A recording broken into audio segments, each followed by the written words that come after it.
99% of the English learners பார்த்தீங்கன்னா இந்த mistakes எல்லாம் மேக் பண்றாங்க. So welcome to day 2 of English speaking challenge. So இன்னைக்கு 5 காமன் எரர்ஸ் இனிமே நீங்க பேசுறப்ப கண்டிப்பா இந்த எரர்ஸை பண்ண மாட்டீங்க. So let's get started. So first, I ran fastly. ஆக்சுவலா இது கரெக்டா? There is no such word called fastly. Fastlyன்னு ஒரு வேர்ட் கிடையாது. அட்வர்பாவும் நம்ம ஃபாஸ்ட் தான் யூஸ் பண்ணுவோம், அட்ஜெக்டிவாவும் ஃபாஸ்ட் தான் யூஸ் பண்ணுவோம். அட்ஜெக்டிவ்னா ஒரு நவுனை குறிக்கிறதுக்கு நான் அட்ஜெக்டிவை யூஸ் பண்ணுவேன், ஒரு வேர்பை குறிக்கிற வார்த்தையை அட்வர்ப் அப்படின்னு சொல்லுவேன். அப்போ இங்க ஐ ran ஃபாஸ்ட்ன்னு தான் சொல்லணும். அதே மாதிரி ஃபாஸ்ட் பதிலாக வேற ஏதாவது அட்வர்ப் யூஸ் பண்ணணும்னு நினைச்சீங்கன்னா ஐ ran quickly அப்படின்னு சொல்லலாம். ஸோ குவிக்லின்னு யூஸ் பண்ணலாம், பட் ஃபாஸ்ட்லி அப்படின்னு சொல்லிட்டு ஒரு வார்த்தை கிடையாது. இது நிறைய பேர் நம்ம தப்பாக யூஸ் பண்ணிட்டு இருக்கோம். And next one, I have plate tennis yesterday. ஆக்சுவலாக எப்போலாம் yesterday, last week, last month இந்த மாதிரி அட்வர்ப் ஆஃப் பாஸ்ட் டைம் வருதோ, பாஸ்ட்டை ரெஃபர் பண்ணி ஏதாவது ஒரு அட்வர்பை நான் யூஸ் பண்ணுறேன் அப்படின்னா அங்கே நான் சிம்பிள் பாஸ்ட் தான் யூஸ் பண்ணணும்.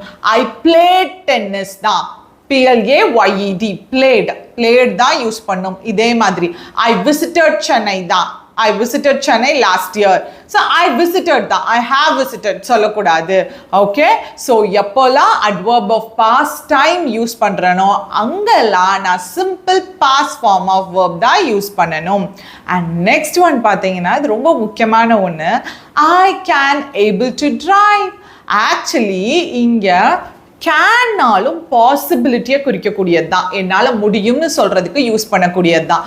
ஏபிள் டு அப்படின்னாலும் பாசிபிலிட்டியை குறிக்கிறது தான், என்னால் முடியும் அப்படின்னு சொல்கிறதுக்கு யூஸ் பண்ணக்கூடிய வார்த்தை தான். அப்போது ஐ கேன் டிரைவ் அப்படின்னு சொல்லலாம், இல்லை I am able to drive அப்படின்னு சொல்லலாம். ஸோ ரெண்டில் ஏதோ ஒன்று தான் யூஸ் பண்ணணும். ஒரே வார்த்தையை 2 தடவை யூஸ் பண்ணுறேன், ஸோ அப்படி யூஸ் பண்ணக்கூடாது, அது தவறு. ஓகே, ஸோ அடுத்தது பார்த்தீங்கன்னா there are so much persons. ஆக்சுவலாக இது தப்பு.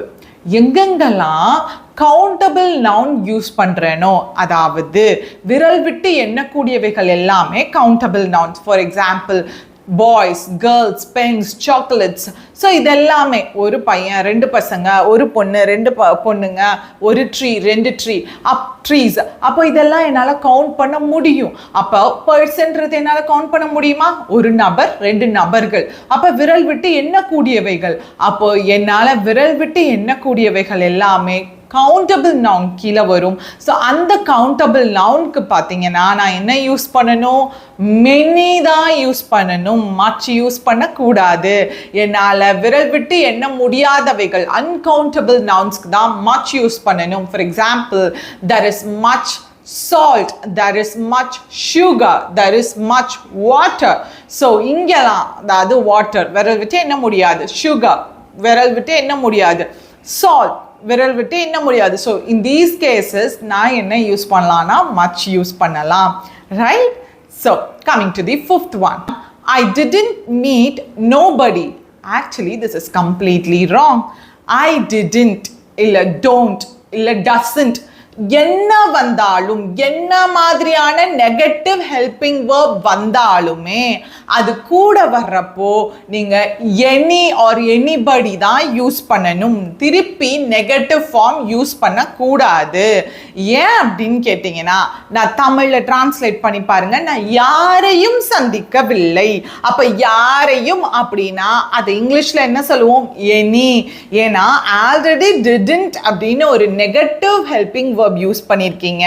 திருப்பி அதே இடத்துல அதே சென்டென்ஸ்ல இன்னொரு நெகட்டிவ் வார்த்தை அந்த இடத்துல வரணும்னு அவசியம் இல்லை. ஸோ இதெல்லாமே இனிமே நீங்க தப்பு பண்ண மாட்டீங்க அப்படின்னு சொல்லி நினைக்கிறேன். ஸோ இந்த வீடியோ பிடிச்சிருந்துச்சு அப்படின்னா கண்டிப்பா காமெண்ட் பாக்ஸ்ல மென்ஷன் பண்ணுங்க. அண்ட் உங்களுக்கான ஒரு குவெஸ்சன் டிஸ்பிளே பண்றேன், அது கரெக்டா தப்பா அப்படின்றத நீங்க காமெண்ட் பாக்ஸ்ல போடுங்க. ஸோ நாளைக்கான கிளாஸ்ல நம்ம பார்க்கலாம். Tata, bye, see you.